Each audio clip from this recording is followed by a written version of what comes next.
ओम नमः शिवाय। हर हर महादेव। मेरे प्यारे भोलेनाथ के भक्तों, आप सभी का इस आत्म प्रेमी चैनल पर हार्दिक स्वागत है। इस चैनल पर अभी शिव पुराण महाकथाओं की सीरीज चल रही है।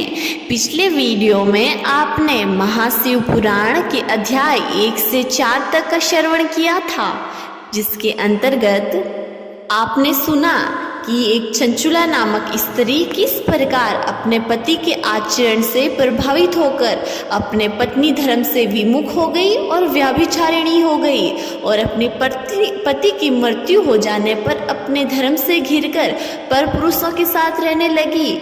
एक दिन जब वह यत्र तत्र घूम रही थी, तभी उसके कानों में ब्राह्मण देवता की कथा सुनाई पड़ी, जिसमें ब्राह्मण देवता कह रहे थे कि जो स्त्रियां व्यभिचारिणी होती हैं और अपने पति की मृत्यु के बाद परपुरुषों के संग रहती हैं, तो उन्हें यमलोक से दूत ले जाते हैं और उनका जीवन असफल हो जाता है। उन्हें तरह तरह की प्रताड़नाएं मिलती हैं। तो चंचुला ने अपने पापों का प्रायश्चित करने के लिए ब्राह्मण देवता से उपाय मांगती हैं।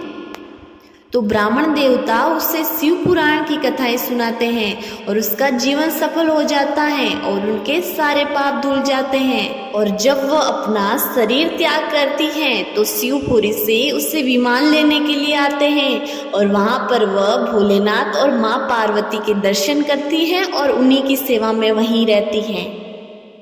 अगर आप इस चैनल पर नए हैं तो इससे पहले का वीडियो, जिसमें शिव पुराण महाकथा का अध्याय 1 से 6 तक का श्रवण जरूर कर ले। और इस वीडियो में आप शिव पुराण महाकथा के अध्याय 5 से लगाकर 7 का श्रवण करेंगे। अध्याय 5, बिंदु का पिशाच योनि से उद्धार। सूत जी बोले, शौनक, एक दिन चंचुला आनंद में मगन उमा देवी के पास गई और दोनों हाथ जोड़कर उनकी स्तुति करने लगी। चंचुला बोली, हे गिरिराज नंदिनी स्कंद माता उमा, आप सभी मनुष्यों एवं देवताओं के द्वारा पूज्य तथा समस्त सुखों को देने वाली हैं। आप शंभु प्रिया हैं, आप ही सगुणा और निर्गुण हैं।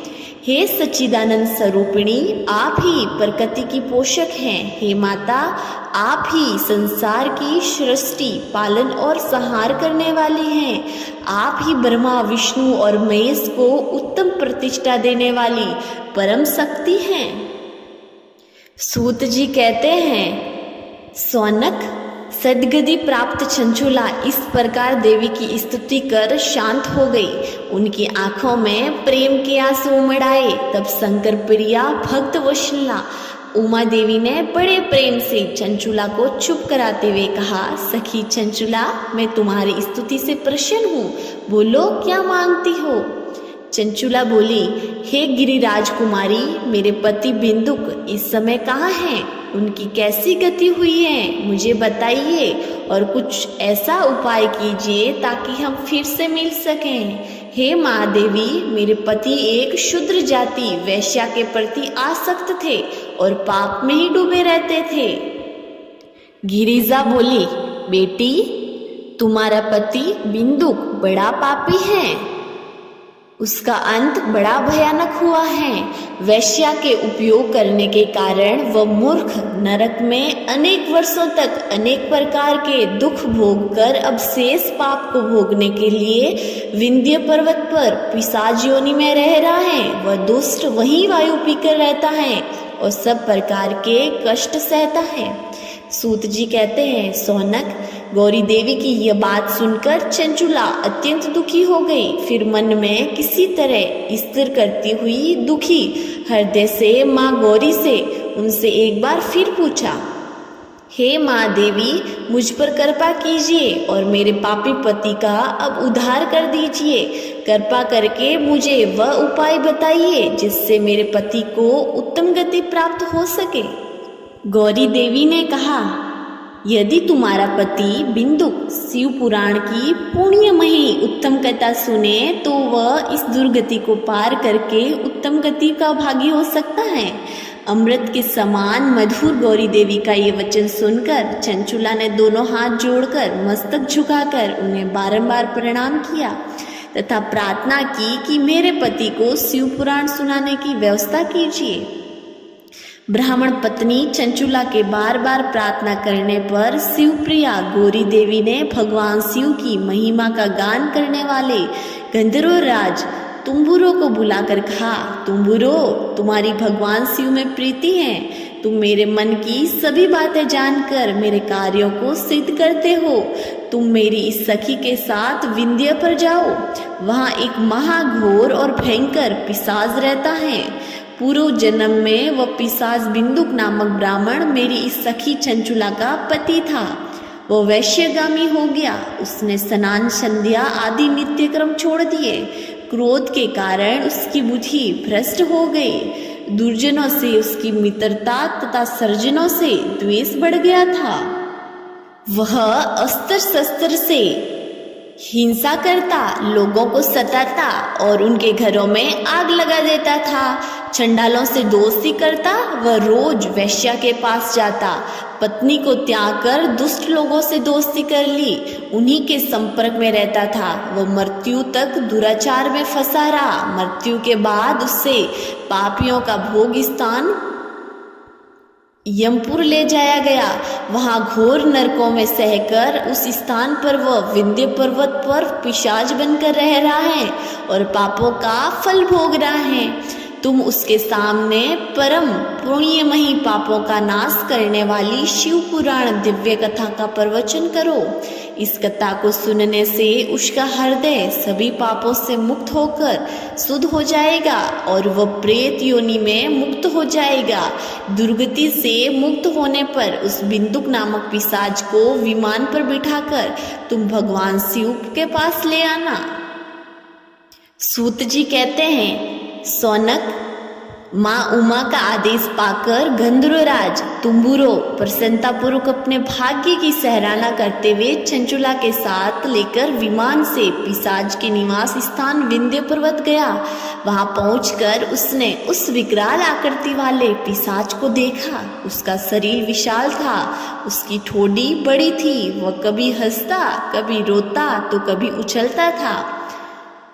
महाबली तुम्बुरो ने बिंदुक नामक पिशाच को पासों से बांध लिया और उसके पश्चात तुम्बुरो ने शिव पुराण की कथा बाँचने के लिए स्थान तलाश कर मंडप की रचना की। शीघ्र ही इस बात का पता लोगों को चल गया कि इस पिशाच के उद्धार हेतु देवी पार्वती की आज्ञा से तुम्बुरो शिव पुराण की अमृत कथा सुनाने विंध्य पर्वत पर आया है। उस कथा को सुनने के लोभ से बहुत से देवश्री वहां पहुंच गए। सभी को आदरपूर्वक स्थान दिया। पिशाच बिंदुक को पासों में बांधकर आसन पर बिठाया गया और तब तुम्बुरो ने परम उत्तम शिव पुराण की अमृत कथा का गान शुरू किया। उसने पहली विद्वेश्वर संहिता से लेकर 7वीं वायु संहिता तक शिव पुराण की कथा का स्पष्ट वर्णन किया। 7 संहिताओं सहित शिव पुराण को सुनकर सभी श्रोता कृतार्थ हो गए। परम पुण्यमय शिव पुराण को सुनकर पिशाच सभी पापों से मुक्त हो गया और उसने पिशाच शरीर का त्याग कर दिया। शीघ्र ही उसका रूप दिव्य हो गया। उसका शरीर गौर वर्ण का हो गया। शरीर पर श्वेत वस्त्र और पुरुषों के आभूषण आ गए। इस प्रकार दिव्य देहधारी होकर बिंदुक अपनी पत्नी चंचुला के साथ स्वयं भी भगवान शिव का गुणगान करने लगा। उसने इस दिव्य रूप में देखकर सभी को बहुत आश्चर्य हुआ। उसका मन परम आनंद से परिपूर्ण हो गया। सभी भगवान महेश्वर के अद्भुत चरित्र को सुनकर कृतार्थ हो उसका यशोगान करते हुए अपने अपने धाम चले गए। बिंदुक अपनी पत्नी चंचुला के साथ विमान में बैठकर शिवपुरी की ओर चल दिया। महेश्वर के गुणों का गान करता हुआ बिंदुक अपनी पत्नी चंचुला व तुम्बुरो के साथ शीघ्र ही शिवधाम पहुंच गया। भगवान शिव व देवी पार्वती ने उसे अपना पार्षद बना लिया। दोनों पति पत्नी सुखपूर्व भगवान महेश्वर एवं देवी गौरी के श्री चरणों में अविचल निवास पाकर धन्य हो गए। छठा अध्याय, शिव पुराण को सुनने की विधि। शौनक जी कहते हैं, महाप्राज्ञ सूत जी, आप धन्य एवं शिव भक्तों में श्रेष्ठ हैं। हम पर कृपा कर हमें करुणा में शिव पुराण की श्रवण विधि बताइए, जिससे सभी श्रोताओं को संपूर्ण उत्तम फल की प्राप्ति हो। सूत जी ने कहा, मुने शौनक, तुम्हें संपूर्ण फल की प्राप्ति के लिए मैं शिव पुराण विधि सविस्तार बताता हूँ। सर्वप्रथम किसी ज्योतिष को बुलाकर दान में संतुष्ट कर उससे कथा का शुभ मुहूर्त निकलवाना चाहिए और उसकी सूचना का संदेश सभी लोगों तक पहुंचाना चाहिए कि हमारे यहाँ शिव पुराण की कथा होने वाली है। अपने कल्याण की इच्छा रखने वालों को इसे सुनना अवश्य पधारना चाहिए। देश देश में जो भी भगवान शिव के भक्त हो तथा शिव कथा के कीर्तन और श्रवण के उत्सुक हो, उन सभी को आदरपूर्वक बुलाना चाहिए और उनका आदर सत्कार करना चाहिए। शिव पुराण सुनने के लिए मंदिर, तीर्थ, वन प्रांत अथवा घर में ही उत्तम स्थान का निर्माण करना चाहिए। केले के खंभों में सुशोभित कथा मंडप तैयार कराएं, उससे सब और फल पुष्प सुंदर चढ़ाएं, से अलंकृत करना चाहिए। चारों कोनों पर ध्वज लगाकर उन्हें विभिन्न सामग्री से सुशोभित करें। भगवान शंकर के लिए आसन का निर्माण करना चाहिए। नियम पूर्वक कथा सुनने वालों के लिए सुयोग्य आसन की व्यवस्था करें तथा अन्य लोगों के बैठने की व्यवस्था करें। कथा बाँचने वाले विद्वान के प्रति कभी बुरी भावना न रखें। संसार में जन्म तथा गुणों के कारण बहुत से गुरु होते हैं, परंतु उन सब में पुराणों का ज्ञाता ही परम गुरु माना जाता है। पुराण वेता पवित्र, शांत, साधु, ईर्ष्या पर विजय प्राप्त करने वाला और दयालु होना चाहिए। ऐसा गुणी मनुष्य को ही इस पुण्यमयी कथा को बाँचना चाहिए। सूर्योदय से 3.5 पैर तक उसे बाँचने का उपयुक्त समय है। मध्यकाल में 2 घड़ी तथा कथा बंद करनी चाहिए ताकि लोग मल मूत्र त्याग कर सके। जिस दिन से कथा शुरू हो रही है उससे 1 दिन पहले व्रत ग्रहण करें। कथा के दिनों में प्रातःकाल का नित्य कर्म संक्षेप में कर लेना चाहिए।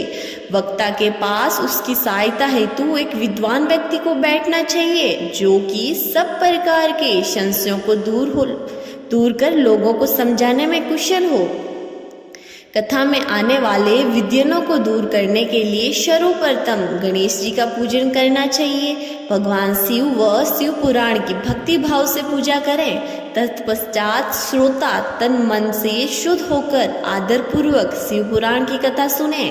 जो भक्ता और श्रोता अनेक प्रकार के कर्मों से भटक रहे हो, काम आदि 6 विकारों से युक्त हो, वे पुण्य से भाग नहीं हो सकते।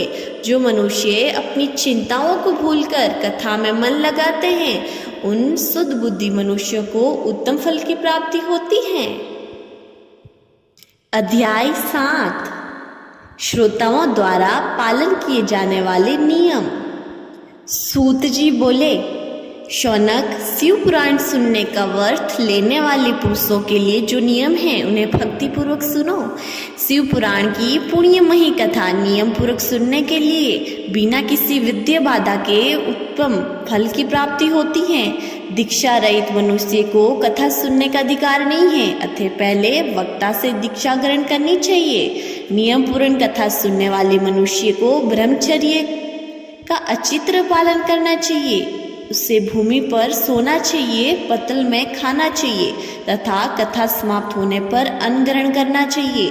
समर्थ मनुष्य को शुद्ध भाव से शिव पुराण की कथा की समाप्ति तक उपवास रखना चाहिए और एक ही बार भोजन करना चाहिए। गरिष्ठ अन्न, दाल, जला अन्न, सेम, मसूर तथा बासी अन्न नहीं खाना चाहिए। जिसने कथा का व्रत ले रखा है उसे प्याज, लहसुन, हींग, गाजर, मादक वस्तु तथा आमिष कही जाने वाली वस्तुओं को त्याग देना चाहिए। ऐसा मनुष्य प्रतिदिन सत्य, शौच, दया, मौन, सरलता, विनम्र तथा हार्दिक उदारता आदि सद्गुणों को अपनाए तथा साधु संतों की निंदा त्याग कर नियम पूर्वक कथा सुने। सकाम मनुष्य इस कथा के प्रभाव से अपनी अभीष्ट कामना प्राप्त करता है और निष्काम मोक्ष प्राप्त करता है।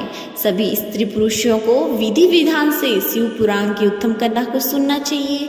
महर से शिव पुराण की समाप्ति पर श्रोताओं को भक्ति पूर्वक भगवान शिव की पूजा की तरह पुस्तक पुराण की पूजा करनी चाहिए। इसके पश्चात विधि पूर्वक वक्ता का भी पूजन करना चाहिए। पुस्तक को रखने के लिए नया और सुंदर बस्ता बनाएं। पुस्तक व वक्ता की पूजा के उपरांत वक्ता की सहायता हेतु बुलाए गए पंडित का भी सत्कार करना चाहिए।